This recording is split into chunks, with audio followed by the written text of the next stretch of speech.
Hello everyone. In this session, we shall discuss sigmatropic rearrangements.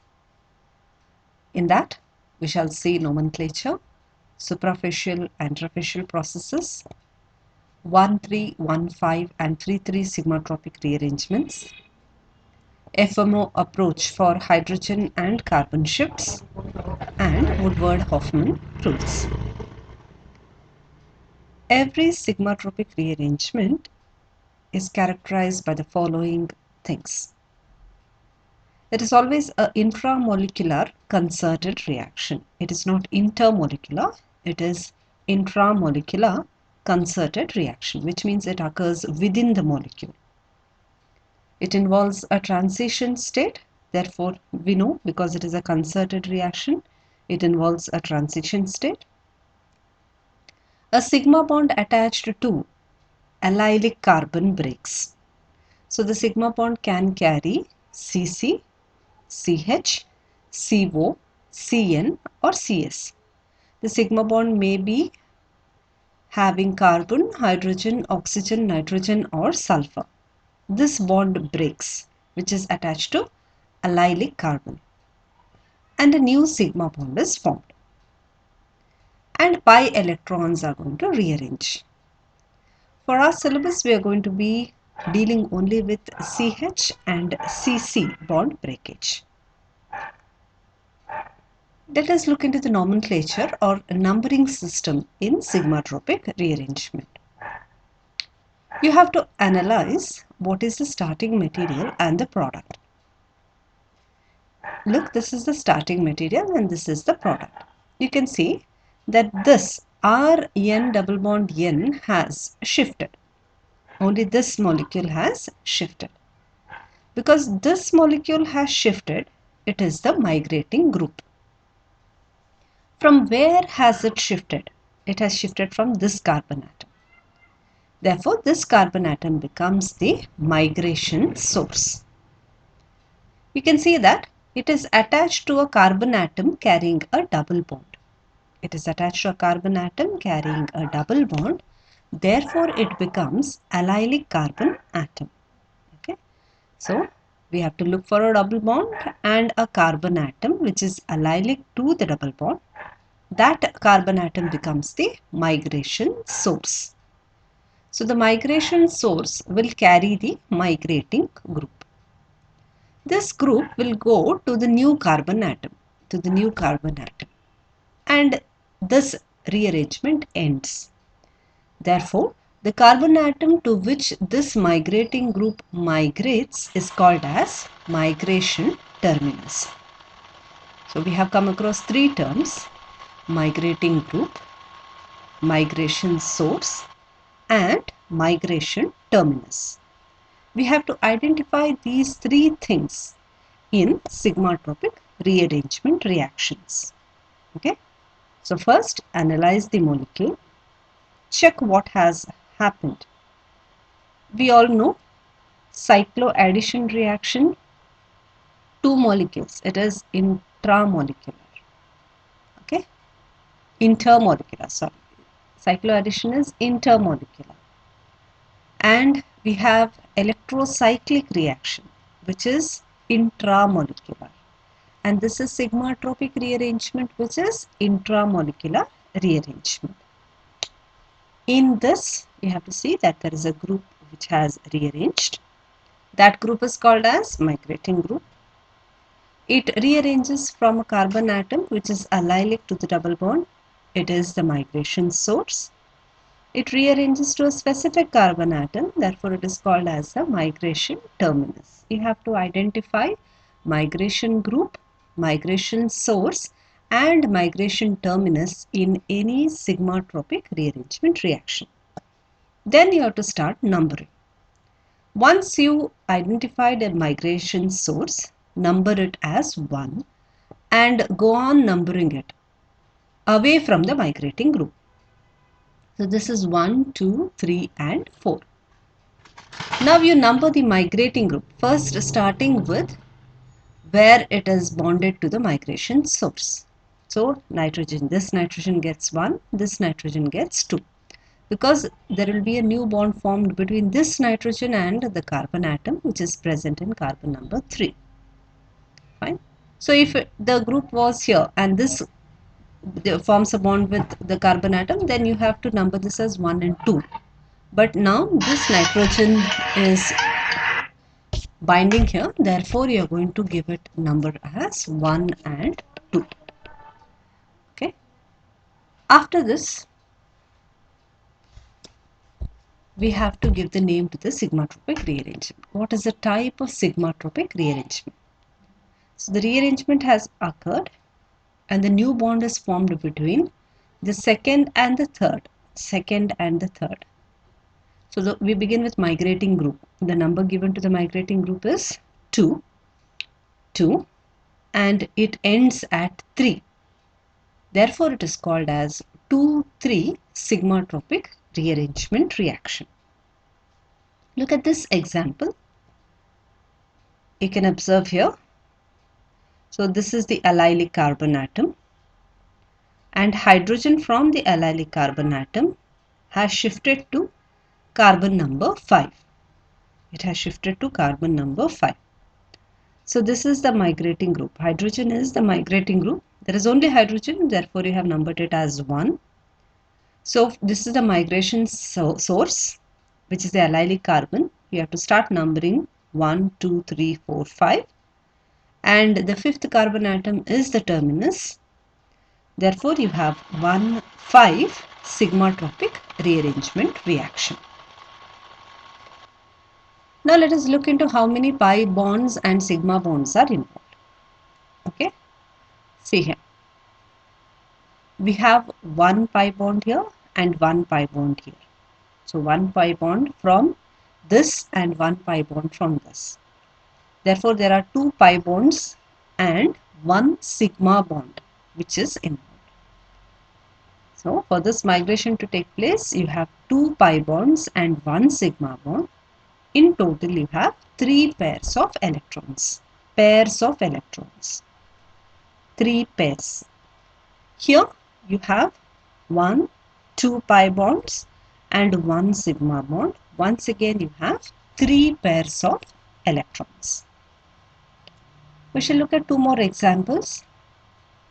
See here, this is a starting. You have to identify the allylic carbon atom. Start numbering 1, 2, 3. This group has rearranged to carbon number 3. The migrating group is methyl, so it has been numbered as 1. Carbon number 1 is the migration source and carbon number 3 is the migration terminus. Therefore, you are going to label it as 1, 3 sigmatropic rearrangement. So, you have only 1 pi bond and 1 sigma bond involved.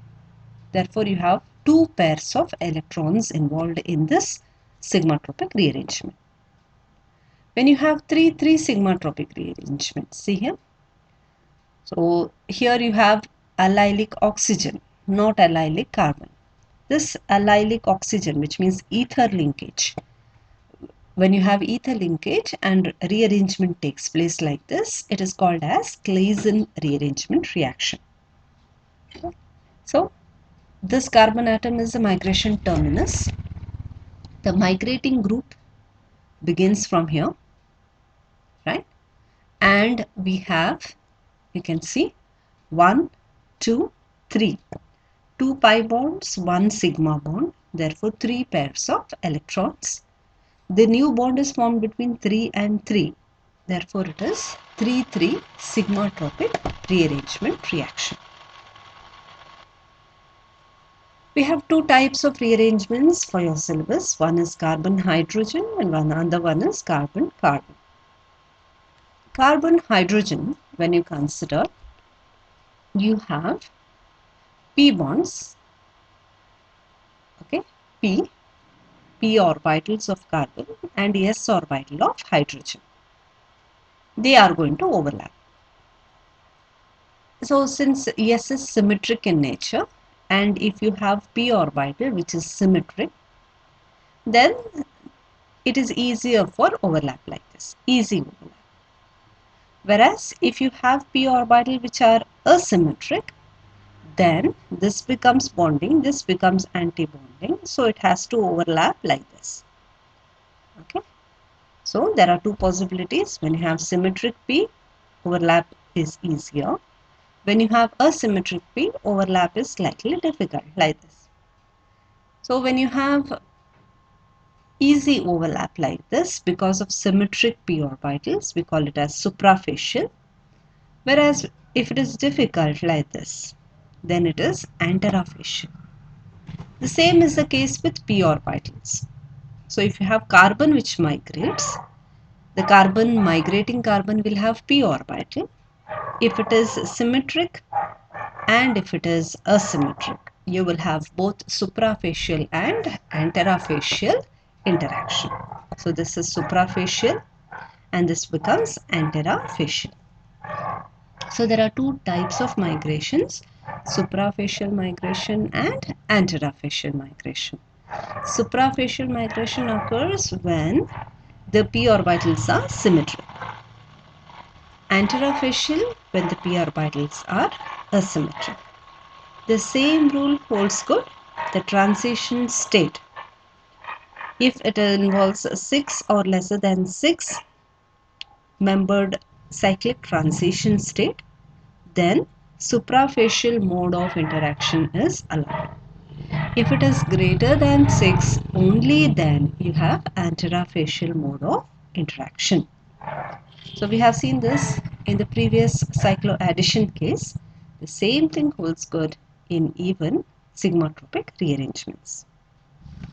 Let us look at the Woodward Hoffmann selection rules for sigmatropic rearrangements. If you have odd number of electrons, pair of electrons are odd, under thermal condition you will have allowed mode of ring closure as suprafacial. Under photochemical condition, allowed mode is anterafacial. When you have even thermal condition, you have anterafacial, which is allowed. Photochemical condition, suprafacial is allowed. Okay, you have to see number of pairs of electrons, odd or even. How did we calculate the number of pairs of electrons? We have seen here. See, in 2, 3, we have 3 pairs of electrons. 1, 5, 3 pairs of electrons. So that became odd pair of electrons. Whereas here we have 1, 3 sigmatropic rearrangement, 2 pairs of electrons. This is even pairs of electrons.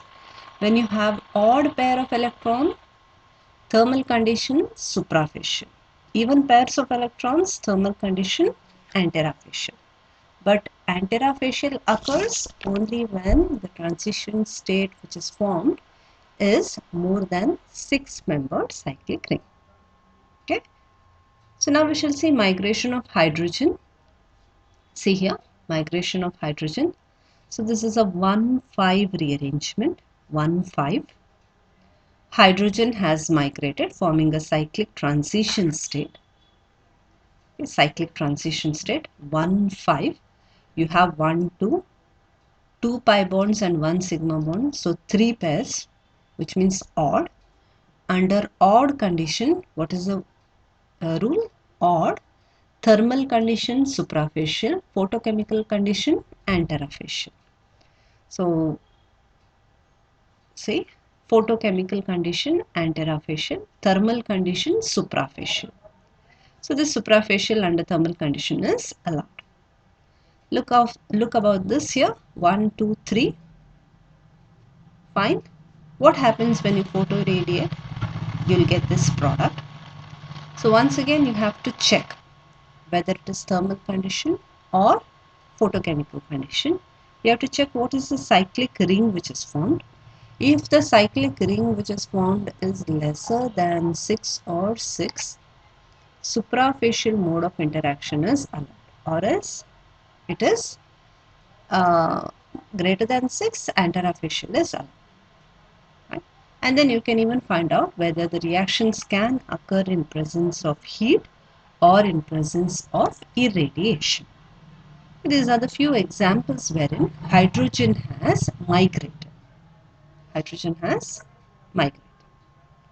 Okay. So we can conclude like this. See here, 1,3 sigmatropic rearrangement. You have number of electrons as even. Thermal condition, you will get 4-membered cyclic ring. Okay, 1,5 sigmatropic rearrangement, number of pairs of electrons are odd. Thermal condition, you will get 6-membered cyclic ring. 1,7 sigmatropic rearrangement, number of pairs of electrons are even. Thermal condition, you get 8-membered cyclic ring. So see here, 4, 6 and 8. Greater than 6 only anterafacial can occur, or else anterafacial is not possible. Only suprafacial interaction is possible. Let us look at migration of carbon. So carbon, when it migrates, you have p orbital. So the migration can take place using one lobe or both the lobes. One lobe or both the lobes. So if HOMO is symmetric, if it uses only one lobe, then you have suprafacial interaction. If HOMO is asymmetric and only one lobe is used, this is anterafacial interaction. Similarly, if you have symmetric HOMO, there must be a bond here, it is missing, kindly note that. So if it is symmetric and it is using both the lobes, this is anterafacial. If this is asymmetric, this is suprafacial. So carbon which migrates can interact with one lobe or it can interact with both its lobes. Provided, again the cyclic intermediate, if it is 6 or lesser than 6, it is suprafacial. Antera is possible only greater than 6-membered cyclic ring if it is formed.